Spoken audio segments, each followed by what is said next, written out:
लिए। अच्छा हाँ एक और है ना। और दूसरा होता है कि हमारे पास एक्स डी की वैल्यू कांस्टेंट हो, यानी कि प्रोडक्ट की जो है ना हमारे पास कंपोजिशन वो। एक होता है कि रिफ्लेक्स रेशो कांस्टेंट रखें और एक्स डी चेंज हो रहा है। हाँ अच्छा ठीक। एक केस ये होता है।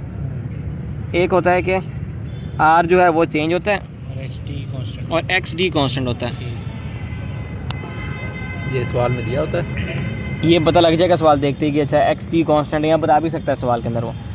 ये सवाल जो है ना इसके अंदर एक्स डी कांस्टेंट है, उसने बता दिया 0.95 ही रहेगा।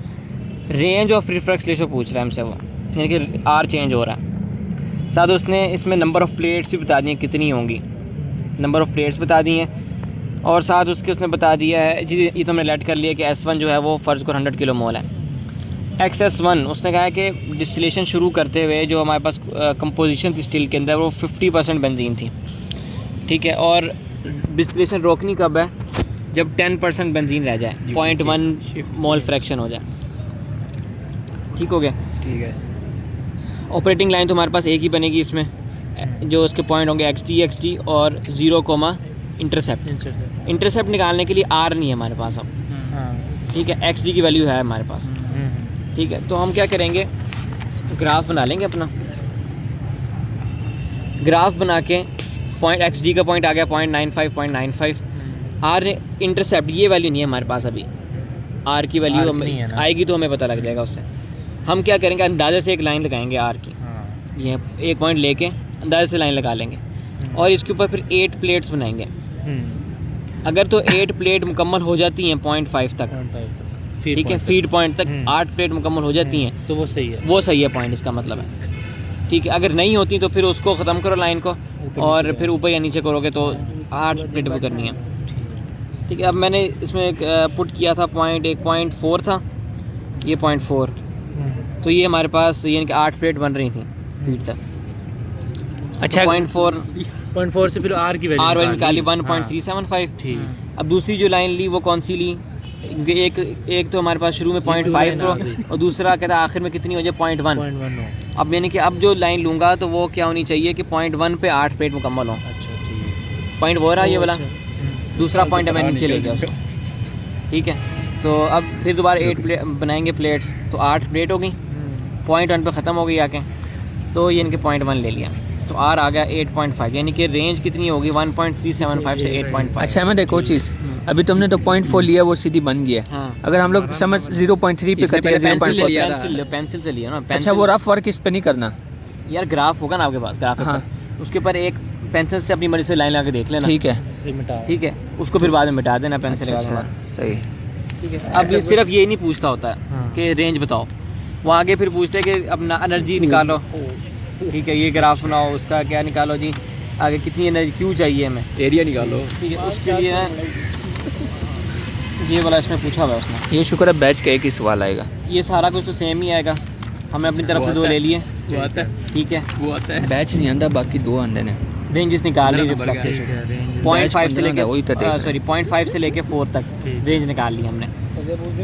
टेबल बनेगा कि पहला फाई इंटरसेप्ट 0.5, इस पे R की वैल्यू 0.5 आ रही है, XS 0.55 ये स्टार्टिंग पॉइंट हमारा, और जब D निकालेंगे इसके अंदर तो XS1 माइनस XS करेंगे तो 0.55 माइनस 0.5 तो 0 हो जाएगा। न्यूमेरिकल शिफ्ट कर दिया, दूसरा न्यूमेरिकल है इसमें ना एनर्जी पूछी नहीं हुई, अच्छा इसमें इस एनर्जी पूछी तो ये इसी तरह निकल, मैंने कहा ये की न्यूमेरिकल, इसी तरह 0.15, ठीक है, उस पर 4 निकली R की वैल्यू, XS 0.05 दिया हुआ था उसने हमें, ठीक है, और D निकाल लिया इसके ऊपर हमने, सही, ठीक है।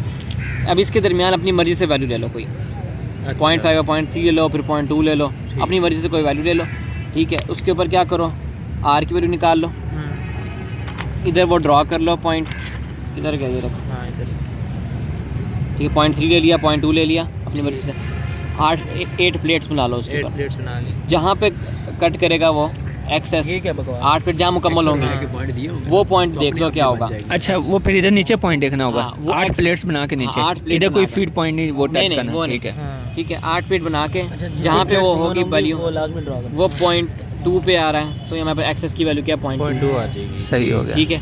आगे DB की वैल्यू जब 0.1 पे बनाई तो 8 प्लेट यहाँ मुकम्मल हुई हैं 0.1 पे, ठीक। तो यहाँ एक्सेस 0.1 आ गया, डी बी की वैल्यू आ गई। ये कैसे है डी की वैल्यू? ये फॉर्मूला लिखा हुआ है। अच्छा अच्छा ठीक है ठीक एक्स है। S one minus x S कर लो इसको, इसने कहा था ये वाली वैल्यू लिखनी है। असल में होता है x s one minus x s two, ठीक है, इनिशियल और फाइनल। अब ये वाली वैल्यूज़ जो है हमारे पास ने कहा फार्मूलाज के अंदर एक्स एस टू की जगह ये वैल्यू पुट करनी है। ठीक हो गया, ये टेबल बना लिया। अब टेबल के अंदर ना ग्राफ बनेगा आर का और डी बी का, ठीक है, ये आर आ गया और ये डी बी आ गया, ग्राफ बना लिया, क्योंकि जो पॉइंट्स दिए थे हमने उसे मिला लिया उसको। अब इसका निकालना है एरिया। अच्छा, बुक वाले ने कैसे किया निकाला एरिया? उसने अलॉन्ग वाई एक्सिस एरिया निकाला है, सही। लेकिन सर ने कहा था कि आप इस तरह भी निकाल सकते हो, ठीक। अलॉन्ग एक्सिस भी निकाल सकते हो। ठीक। अब लेना कैसे एरिया? ये ब्लॉक्स बना लो। अब ये देखो जैसे रेक्टेंगल का एरिया निकालते हैं, तो ये कितना होगा? ये इसकी विड्थ मतलब है हाइट, यानी कि 2 मल्टीप्लाई बाय 20, ठीक। 2 मल्टीप्लाई बाय 20, 2 मल्टीप्लाई बाय 20, सबको क्या कर प्लस करते जाओ, ठीक है। 2 मल्टीप्लाई बाय 20 यानी कि अगर एक को कर लो तो ये कितने 9 आएंगे, हाँ ठीक है, ठीक है। 9 से मल्टीप्लाई कर ठीक दो। हो गया। और ये वाले ये इनकी साइड 2 मल्टीप्लाई 20 कैसे है हमें? जो उसकी विड्थ हाँ। मतलब हाइट, हाँ ये ये width 20, ही- अच्छा अच्छा सही। हाँ, और अगर यूँ डबल का करो तो 2 मल्टीप्लाई एक 40। मिनट, ये 1 बना ना, यहाँ से लेके यहाँ तक ये हाँ, 1 1 होगा ये, हाँ, ये 1 मतलब और ये 20 बना। 20, ठीक। इसको फिर 9 से मल्टीप्लाई 9 से मल्टीप्लाई कर दें। अब अप्रॉक्सीमेट ही आएगा, देखो ये सारा पड़ा हुआ है ये हाँ, ये एरिया। पड़ा हुआ है। हाँ, इसका क्या होगा? इसको अब अप्रॉक्सीमेट कर लेना, जैसे ये हाफ पर है, जैसे देखो हाफ पर है, हाँ। ठीक हो गया। ये हाफ पर है तो इसको आप हाँ, देख लो फिर तो- 60 10 हो जाएगा ये, हाँ, 10 मल्टीप्लाई बाय 1, तो इस तरह से आप निकाल। एरिया आ गया, एरिया को ऐसे लिखा है उसने R इंटू डी बी 0.5 से 4, ठीक है। अब Q निकालना कैसे है? Q is equal to lambda, और ये वाली सारा जो एरिया निकाला है हमने, मतलब एरिया जो निकाला अंडर द कर्व, ठीक है। तो लेमडा मल्टीप्लाई बाय ये वाली वैल्यू, लेमडा दिया होगा उसने हमें, Q इज इक्वल टू आ गया। निकल आएगा ठीक। अच्छा, अब उसने बुक वाले ने एक काम और किया, टोटल हीट भी निकाली है उसने। अब ये पूछे तो निकाल लेना, वरना वहीं तक छोड़ देना उसको। उसने क्या किया कि पर kilo mole of product heat निकाली है उसने, ठीक है। क्या किया उसने? सिर्फ जो प्रोडक्ट की वैल्यू आई थी ना, उसको उसने हीट पे उस पर डिवाइड कर दिया, हीट को प्रोडक्ट की वैल्यू पे डिवाइड कर दिया। ये प्रोडक्ट की वैल्यू है आखिर में 7.4। इनको सम अप करके नहीं डिवाइड कर सकते, डिवाइड तो वो 100 आ जाती है। नहीं, प्रोडक्ट जो आखिर में बचा उसकी वैल्यू तो ये है ना, डिस्टिलेट आखिरी वाला जो है 7.4, ये हो गया। डिवाइड कर दिया तो हमारे पास Q आ गई, एक ये वैल्यू आ गई, और एक वैल्यू हमारे पास कौन सी थी भला, जो उसने ये लेमडा दिया हुआ था, जो उसने 4 किलो मेगा जाउल पर किलो मोल। दोनों की बात एक ही है कि 1 किलो मोल हो तो उसके लिए 4 मेगा जाउल चाहिए हीट, लेटेड हीट, और इधर भी देखो तो 4.17 मेगा जाउल चाहिए पर किलो मोल। दोनों को ऐड कर लिया उसने तो टोटल मोल। यार अब ये बंद चले यहाँ